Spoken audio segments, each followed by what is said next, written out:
राहत्या घरामध्ये सुटकेसमध्ये 2 वर्षीय चिमुकलीचा मृतदेह आढळून आलेला आहे।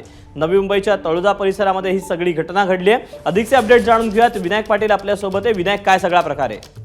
दीपक, आपण बघतो की धक्कादायक घटना होते, कारण समाजामध्ये आहे की घरामध्ये आहे मुलीला 2-2.5 वर्षाच्या मुलीची बॉडी मिळाली। 2-3 दिवसापूर्वी ही मिसिंग झाल्याची कंप्लेंट सुद्धा तळोजा पोलीस स्टेशनला दाखल केली होती। मात्र धक्कादायक बाब अशी की तिच्याच घरामध्ये आहे ते मुलीचा सुटकेसमध्ये आहे ती बॉडी मिळालेली आहे। कारण असं आहे की जी त्यांच्या समोर राहणारा एक मुलगा आहे, त्यांच्यामध्ये बाचाबाची झाली होती, भांडण झालं होतं आणि त्याच भांडणाचा राग आहे तो समोरच्या मुलाच्या मनामध्ये होता आणि त्यांनी घरामध्ये कोणी नसल्याचं पाहून आहे त्या मुलीची हत्या केली होती। ती हत्या केल्यानंतर त्याच मुलीचं बॉडी आहे ती घरातल्या सुटकेसमध्ये त्यांनी ठेवून दिली होती आणि त्यानंतर आहे ते मिसिंगची कंप्लेंट दाखल करून सुद्धा 2-3 दिवस झाले मुलगी मिळत नव्हती।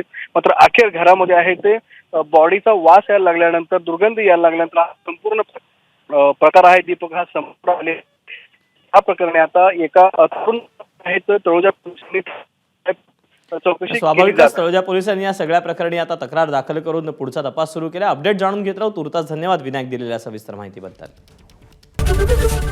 एबीपी माझा, उघडा डोळे बघा नीट।